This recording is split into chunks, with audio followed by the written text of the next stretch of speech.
बुलढाणा जिल्ह्यातल्या मोताळा तालुक्यात मुसळधार अवकाळी पावसामुळे शेतकऱ्यांचं मोठ्या प्रमाणात नुकसान झालंय। बुलढाणा जिल्ह्यात पुन्हा सोसाट्याच्या वाऱ्यासह जोरदार वादळी पाऊस झाला। मोताळा तालुक्यात काही ठिकाणी प्रचंड गारपिटीने शेतपिकांचं नुकसान झालं।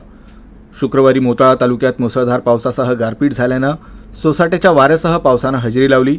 त्यामुळे मका, ज्वारी, कांदा, गहू, केळी बागांचं नुकसान झालं। गहू, ज्वारी, मका सोंगणीला आले होते, त्यामुळे शेतकरी आणि फळ उत्पादक चिंतेत पडले आहेत। या अवकाळी पावसानं पिकांचं अतोनात नुकसान झाल्यानं परिसरातील शेतकरी हैराण आहेत। त्यांनी नुकसान भरपाईची मागणी केली आहे। 3, 3:30, 4 वाजेच्या दरम्यान हे वारावदान सुटलं आणि याच्यामध्ये उन्हाळी पीक हे सगळं खलास होऊन गेलं। मका झाले, भुईमुग झाला, ज्वारी सगळे पीक खलास होऊन गेलं। आजची दिनांक 12/4/2024 मध्ये। काय मागणी तुमची? सर काय ना काही शेतकऱ्याला मदत पाहिजे, काय ना काय का।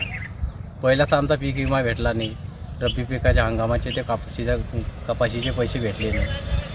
शेतकरी यंदा चिंतेत आहे, काय ना काही सरकारने मदत मागावी। 2 दिवसांपूर्वी खामगाव तालुक्यातील गणेशपूर, लोखंडा, पाळा या भागामध्ये प्रचंड अशी गारपीट झाली। त्यामध्ये शेती पिकांचं खूप नुकसान झालं। दुभती जी जनावरं होती ती देखील मृतप्राय झालेली आहे। पण 2 दिवसांपूर्वी झालेल्या गारपिटीचा अजूनपर्यंत कोणतंही सर्वेक्षण झालेलं नाही, प्रशासनाची कोणतीही मदत पोचलेली नाही। तिथल्या घरांचं देखील नुकसान झालेलं आहे, त्याचा देखील सर्व्हे झालेला नाही।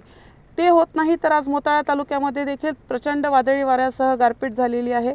मोठमोठ्या आकाराच्या गार इथे पडलेल्या आहेत, त्याच्यामुळे मका, भुईमुग यासारखी जी पिकं आहेत, मिरची, टोमॅटो यासारखी जी पिकं आहेत त्या पिकांचं प्रचंड असं नुकसान झालेलं आहे।